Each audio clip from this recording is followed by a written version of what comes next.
Come all young sailormen, listen to me. I'll sing you a song of the fish in the sea. Blow ye winds westerly, westerly blow. We're bound to the southward, so steady she goes. Next, I want to welcome Wilfred Wilson to the stage. We have someone coming south from BC, and Wilfred has 62 years of commercial fishing under his belt. So welcome him. Thank you. Thank you. Hi, it's good to be back. COVID's behind us, we hope.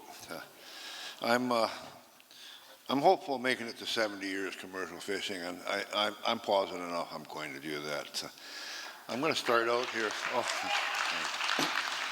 I'm going to start out here with what I call 62 and counting. When the world changes around you, you can be dragged along kicking and screaming, or go along for a different ride. Open one's eyes, open one's mind. You may be surprised. A lifetime of totally occupied summer come to an end.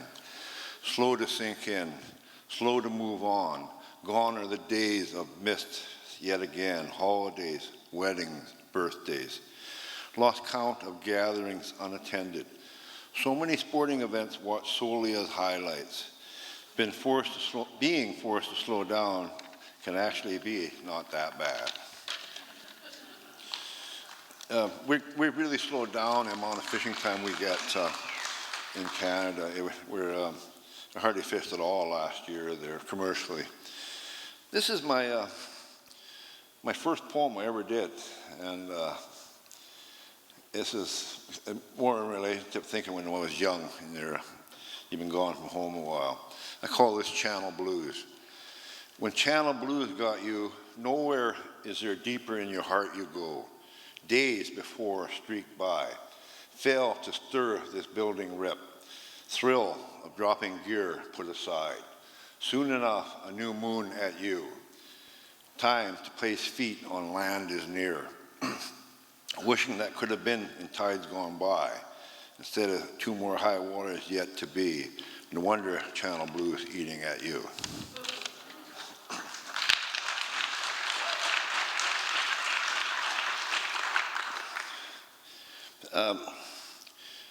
This one here, I touch upon the fact that there's work on the water all year round. I was working on a safety boat there at the freighter Superport, and we were going to work right through Christmas. And my boss felt sorry for me, and he said, you got kids, you take Christmas off, I'll fill in. Not knowing he only had to go for 1 hour, and he got his full pull, triple time. Okay. So he let me know about that one.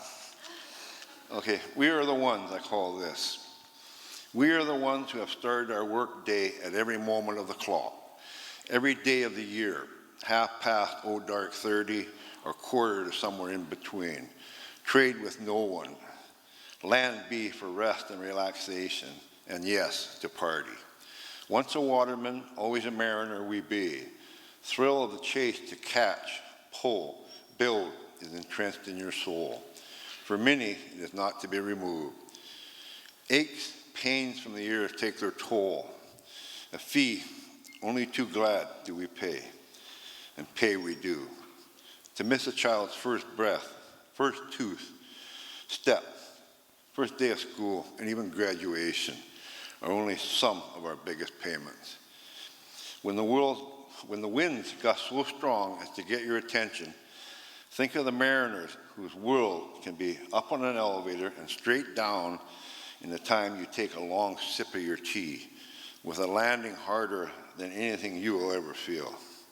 Trade not will we, for that elevator takes me to places you'll never see.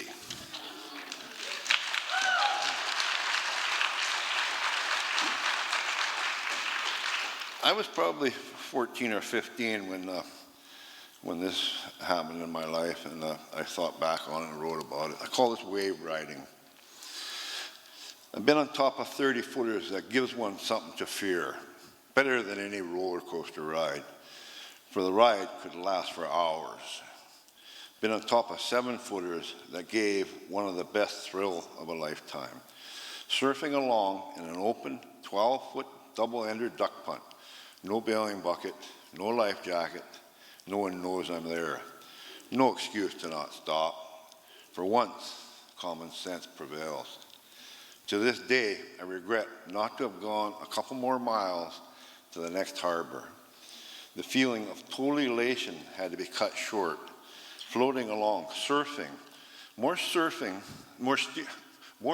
than paddling. One's butt feeling out last of breaking foam. Looking back, seeing energy bursting, coming at you, ready or not. Mariners say they've seen the biggest of them all. They give the biggest chill to one and all of their mates. I'd compare those 7-footers to any and all, for what one rides within determines what and who can say they've seen most, but certainly I'd say not all.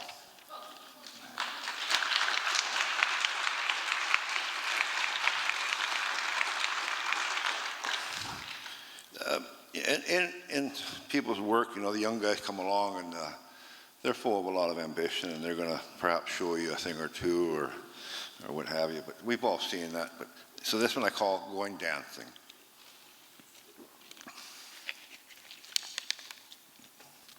You new boys planning on showing up at our dance, best be bringing the proper shoes.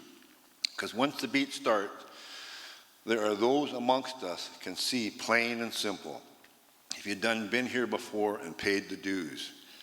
Sure, we all stumble. A big part of what shows is how well you recover from your misjudgment.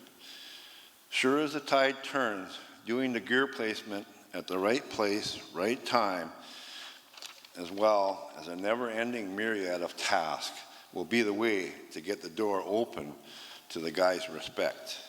With permission to step inside that door on a full-time basis will be when you know you have arrived.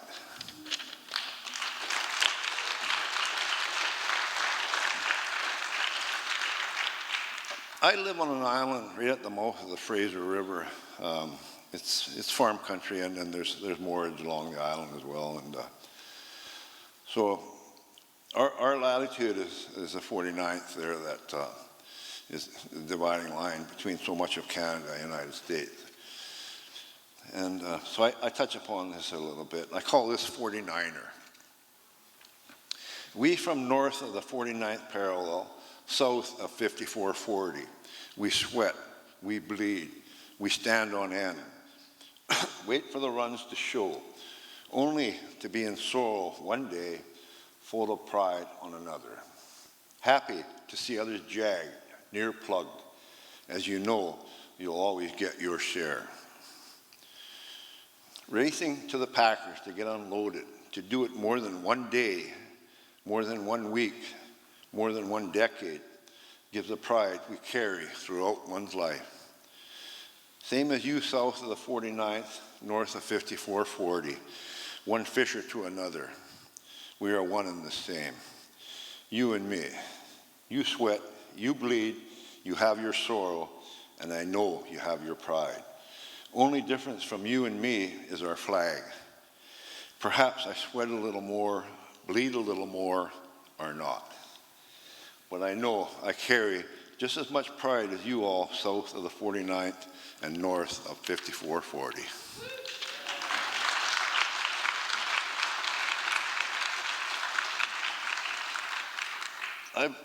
I've owned my own gill netters since '72, but I fished with an uncle on the same boat for the herring. I was fortunate enough that they shut her down in '63, I think it was, because of overfishing for reduction. And I think it was '72 when they opened it for the roe herring, and I got involved with my uncle. I call this, they're okay. When young men barely moved into manhood are thrust into a totally different world. Foods, as well as so much more, are all new. Work environment now upon the water. Some crews were to be mean. Our family acknowledged as a good one to sail with by one from the first year of the roe fishery. Leaving at night in a calm sea to start the season, sound asleep crew was in the forecastle, where I dreamed a line critical was going overboard. Rope was burning through my hands as I did everything I could to stop. The more it burned, the harder I squeezed. One from bunk above gave me a smack, not to awaken, roll over, back into that sound sleep. In morning, informed that I had nearly ripped the leg off our technician. Not to show his face for more than half a day from the bow's forecastle. Captain says, enough is enough, and called young lad up. Timid as can be, he shows, where I had a language dictionary bookmark showing nightmare. Oh, says he, that's good. No, I mean, that's okay. No, that's not so bad. Dropping pants did he, showing a severely bruised leg, saying, I begin to think you guys not so okay. Pleased am I to say before season's end, good friends were we.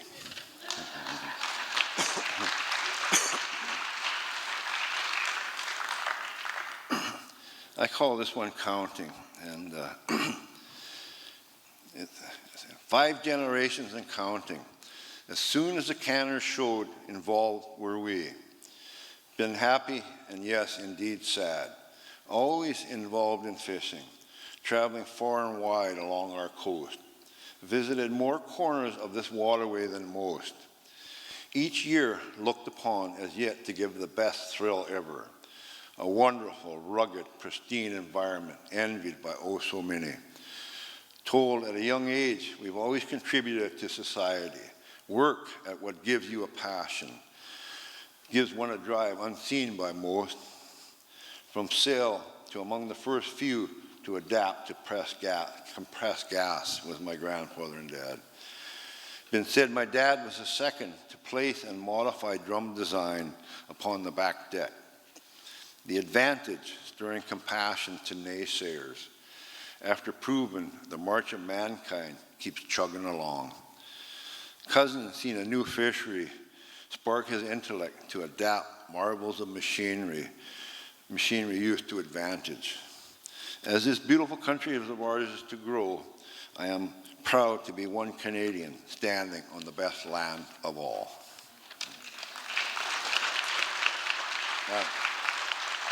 I know a lot of you Americans would disagree with that one, but that's my feeling. I'm going to close here now with, pardon me, I got 2 more. Same old, I call this. Creatures of habit, to see people in front and behind, day in, day out, hitting the same bump, same pothole, same plywood patches on 100-year-old bridge deck. Speeding down the same hill, only to have to hit the brakes for the same red light. Drive on the right side in the countryside contributed to road edges decay. When there's nary another soul to be seen, never to use the center of camber on road as one's comfy flat to drive upon. We certainly can be creatures of habit, day in, day out. Work on the water has the same creatures, same routine, some with bad habits, day in and day out. Gear placed in the exact place for a lifetime. Who am I to say it's wrong? For if that repetition is what moves you, so be it for you, not for I. For I just like being confined by those damn center lines.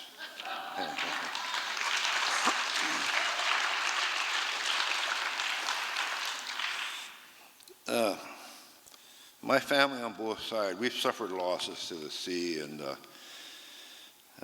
it's obviously very deeply affecting. And I call this one a legacy, and I'm going to touch upon this.